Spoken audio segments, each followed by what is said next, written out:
Imagine sitting in your living room, the lights dimmed, watching a television screen glow green with night vision images of missiles streaking across the sky over a distant desert.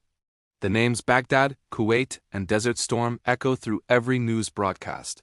For the first time in history, a major war is unfolding live on global television, and the world is watching almost in real time. That is the story of the Gulf War of 1991. To understand how it began, you have to step back to the end of the 1980s. Iraq has just come out of a long and costly conflict with its neighbor Iran. The war is over, but the bill is enormous. Huge debts, damaged infrastructure, and a government in Baghdad that feels it has sacrificed for the region and deserves support.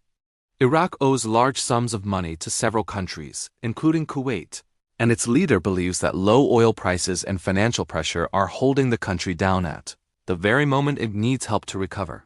Tensions rise between Iraq and Kuwait.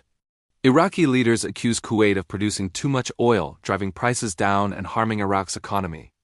They also claim Kuwait is drawing oil from a shared field near the border through a practice they describe as unfair drilling. Negotiations take place, but distrust grows. As the weeks pass, sharp words and public threats begin to replace quiet diplomacy. Then, in the early hours of August 2, 1990, Iraqi forces cross the border into Kuwait. Tanks roll across the desert, aircraft strike key sites, and within a very short time Iraqi troops occupy Kuwait City. The Kuwaiti government flees into exile, and Iraq announces that Kuwait is now part of Iraq. What was once a dispute between neighbors has suddenly become an international crisis.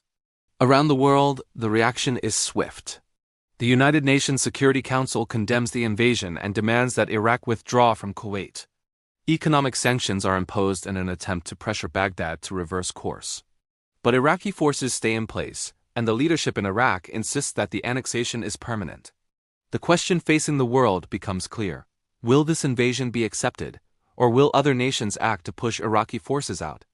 In Washington, Riyadh, London, Cairo, and other capitals, leaders debate their options. There is worry that Iraq's forces, now positioned in Kuwait, could move farther south toward Saudi Arabia, potentially threatening a huge share of the world's oil supply. In response, the United States and other countries begin sending troops, aircraft, and ships to the region. This buildup, intended at first to protect Saudi Arabia and deter further Iraqi moves, receives the code name Operation Desert Shield. Over the following months, a broad coalition of nations takes shape. Dozens of countries, including Arab states, European allies, and others, all aligning under United Nations resolutions that demand Iraq's withdrawal. As soldiers, pilots, and sailors arrive in the desert, diplomacy continues. The UN sets deadlines and passes new resolutions, giving Iraq a clear choice: leave Kuwait peacefully, or face military action authorized by the international community. Behind the scenes, there are proposals and counterproposals, but none lead to a full withdrawal. Iraqi leaders hold firm, insisting that their claims are justified, and that they will not back down under pressure. By January 1991, the clock has run out. The coalition has positioned a massive force in the region, with armored divisions in the desert, aircraft on bases and carriers, and naval groups at sea. The world waits to see if there will be a last-minute change. There is none. On the night of January 17, 1991, Operation Desert Shield transforms into Operation Desert Storm.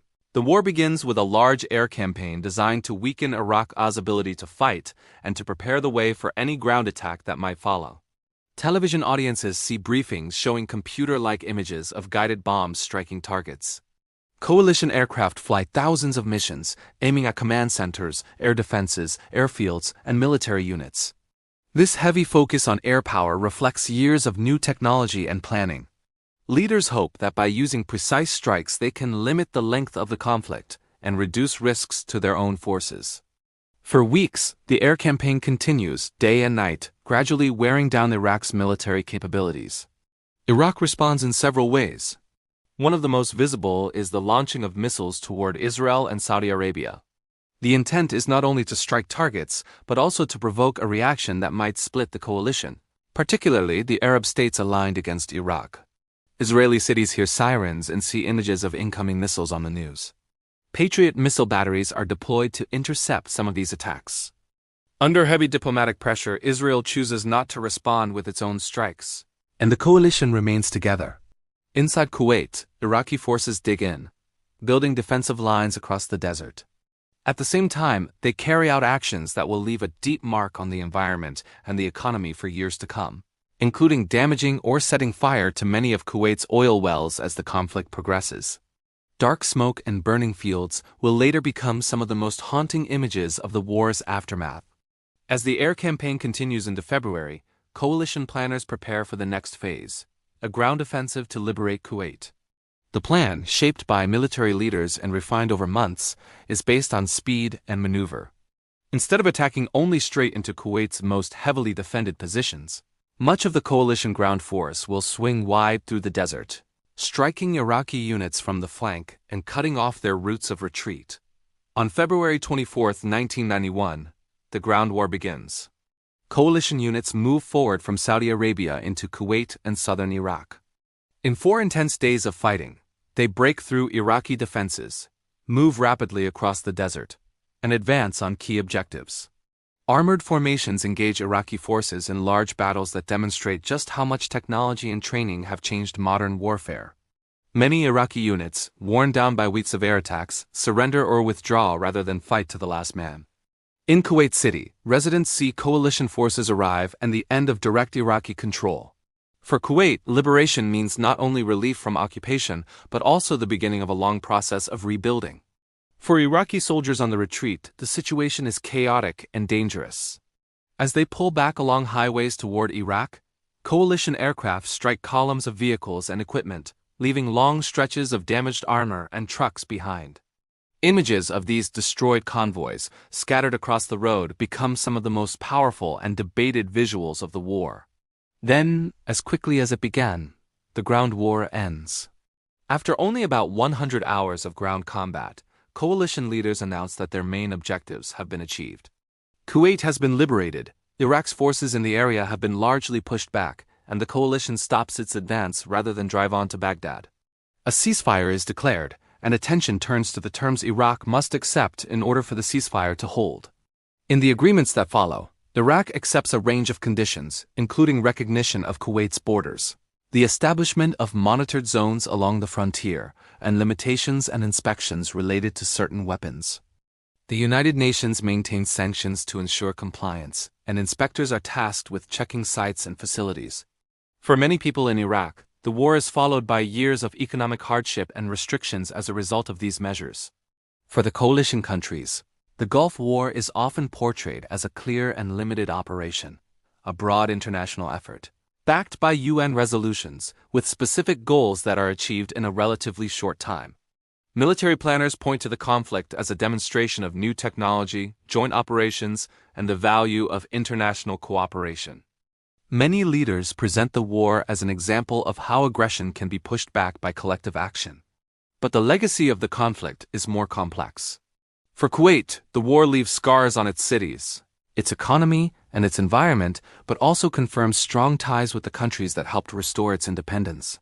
For Iraq, the conflict marks a turning point. Damaged infrastructure, restrictions, and internal unrest all shape the country's future, contributing to instability and tension in the years that follow. Across the wider region, the presence of foreign forces and the outcome of the war influence political debates and public opinion long after the last shots are fired. The Gulf War also changes how many people think about modern conflict. Viewers around the world remember the live briefings, the maps, and the green-tinted images from cameras on aircraft. The phrases smart weapons and surgical strikes enter everyday language, even as analysts and humanitarian organizations discuss the broader impact on civilians and infrastructure. The idea that a large-scale war can be short, highly technological, and heavily shaped by media coverage becomes a key part of its story. In the end, the Gulf War of 1990 to 1991 stands as a defining moment at the close of the Cold War era. It begins with the sudden invasion of a small country and ends with a broad coalition enforcing international demands. It shows the power of global institutions, but also the limits of what a single conflict can resolve. Beneath the images of precise strikes and fast-moving armored divisions, it leaves behind difficult questions about security, sovereignty, and the long-term consequences of war in a region that would continue to shape world events for decades to come. Thank you for watching. If you found this look at history interesting, please like this video and subscribe to the channel for more content like this. We'll see you next time.